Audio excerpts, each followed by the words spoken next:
Husker fans, Sam McEwen along with Tom Shatel. We're here after signing day part 2, the sequel. Scott Frost talked for a half hour. Didn't talk a ton about recruiting. Talked a lot about the transfer portal and his new selection of coaches. Tom, it was a pretty good chat. Pretty good. I mean, I think Frost was about as good as he's been in some time. Seemed pretty upbeat. Talked a lot about the transfer portal. And Nebraska got 11 guys out of there. But I think he has a this is here to stay vibe to it. And they're just going to keep recruiting that spot as much as they can.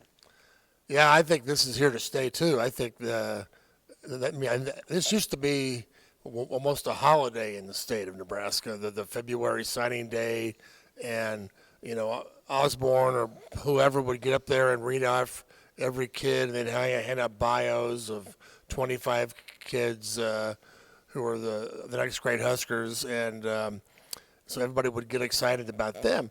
Well, I think these guys are almost an afterthought right now, and I know that they got a couple of good kids today at the last minute, but people want to know about the transfers, and that was the whole tone of the press conference today was, what about the quarterbacks you got? Why did you get the lineman? What about this guy? What about, and then we talked about the coaches. It was almost sort of an off-season press conference. But I think this is where I think the transfer portal, and I'm writing about this for tomorrow, is going to overtake recruiting. I really do, and it already has. Whereas, so I talked to a high school football coach in Omaha about this, that some of his players who he used to get Power 5 offers aren't getting the same offers because coaches are now replacing recruits with transfers. Why? Because it's like a instant sugar high. We have to win next year. Guy like Scott Frost has to win next year. He's got to get players who have experience, who are going to perform next year. So I kind of worry a little bit about the direction of the sport because there's no limits on the transfer portal, and nobody wants to do anything with it. And I think a development of players might kind of go away a little bit because you're so into now as opposed to later. Now, obviously, some programs are going to build, Alabama and so forth, but it's going to be interesting to see how that goes. I think Nebraska is going to do a good job of recruiting FCS, particularly getting a corner, getting a linebacker who's proven it at Northern Iowa or has proven it at South Dakota State, sure, instead of recruiting a 3-star kid from Nebraska. I think that's one thing to watch. On the other transfer front today, Scott Frost talked about Casey Thompson. He talked about Chuba Purdy. He explained that both of those guys knew going into the process that Nebraska wanted 2 quarterbacks so that they could have 5 scholarship quarterbacks overall. Right. But his comments about Thompson, I thought, were a little telling. When asked and kind of pressed, what do you like specifically about him, he talked about Thompson's already having a lot of leadership. Yeah, and you know what? Okay, it's like recruiting 2 quarterbacks, 2 high school quarterbacks. They know they're going to have to compete. Right. Well, these guys know they're going to have to compete, but guess what? Both of them already left. So maybe one guy will probably leave again. But they need a waiver, so like this is like they kind of got to. This is their year. Yeah. Well, they kind of do, but that's not the mentality is, or maybe I'm going to go pro, or right. It's it's crazy. But I think the whole thing, there's just no direction or leadership in college football, and so the early signing day needs to be tweaked.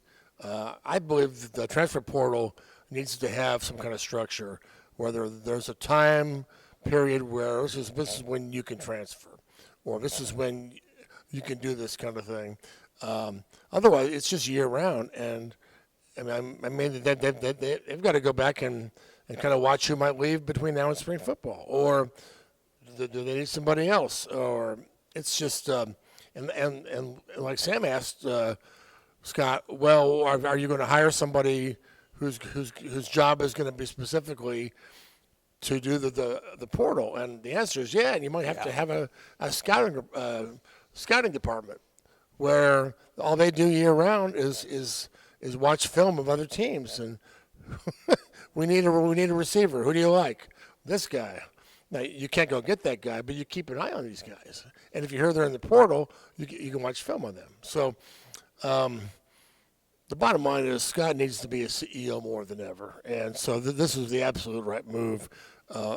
more and more coaches are going to have to be CEOs and really pay attention to all this stuff. Did you notice his comment about Mark Whipple? This is the first time I've ever heard him talking about an offensive coordinator the way he has Whipple, where he said, if I walk out of the room, Whip's got it locked down. Oh, yeah. Well, arguably, Whipple knows more about offense than Scott does. I mean, he's got 40 years of experience, right? He's been in the NFL. Yeah, he knows what he wants to do more than Scott does. So, yeah, he should be able to do that. You know, we got to interview on that day where the wind blew like 100 miles an hour and I almost flew off the highway. Well, I think it was back in December. It was. They introduced Mickey Joseph and Whipple, and obviously Applewhite wasn't here yet. Rayola was here. Donnie is there now calling. Okay. So we talked to them, and Scott mentioned those guys then, but he's obviously got a better feel for them. So it was interesting to hear his comments now that he's been around them. He talked a little bit about having to get up to speed on the language, and basically what that means is there's different terminology that each coach brings with their own system that probably refers to the same thing, but has a different name for it. And then there's a different way of signaling that into the game with hand signals. And so it's like relearning that all over again. It happens a lot in baseball when teams move from baseball team to baseball team. And it happens in football when you bring someone in and they have to learn new terminology. The area where I saw it the most at Nebraska is when Bob Diaco came in. Yeah, it's a Diaco story. And Bob was very emphatic about learning what fox meant and this other word meant. And he had horns and he had, rodeo sounds and bats and balls and all kinds of things that he used to try to explain all of this. And so it is a thing, but it sounds like Nebraska's getting where they want to go. And it also sounds like Frost kind of likes the group of coaches he has, that they're a little bit different from one another and that they have different ideas from one another. Yeah, but again, this is not a 2 or 3 year project. This is spring ball, which starts in about 3 or 4 weeks, is huge. And Whipple and Rayola have got to be tag team partners on this thing. And you can certainly throw Joseph and Applewhite in there too. But the play caller has to know what he has on the offensive line, because I did not like the news today can't that run when you can't block. Well, I didn't like the news that Teddy Prochaska isn't going to play in spring ball. He's potentially a great lineman, and if he doesn't play again until August or be able to be out there, then he's going to be behind, and that's a big piece of the puzzle, I believe. So they're going to have to spend a lot of time together and figure out what kind of line do we have, what can we do. Is there going to be short passes? Are we going to have to go with a lot of sideline passes? Anything to avoid the quarterback getting hit, and maybe run him a little bit, not too much, but. So I think that's going to be – we'll deal with that in a few weeks. I just wanted to bring that up. You can't call what you can't block. That's a really good point, Tom. In 4 weeks' time, we'll be talking about spring camp. So spring camp's going to start probably on February 28th-ish, maybe the 29th. Or they don't have the 29th this year. March 1st, somewhere right in there. So it'll be a month from now. We're going to be talking about spring football camp. We'll have lots of stuff this weekend from the World-Herald about Frost press conference today and just a little bit of more recruiting stuff. We're going to compare Nebraska to the rest of the Big Ten. Should be an interesting conversation. Nebraska's recruiting class ended up about 40th.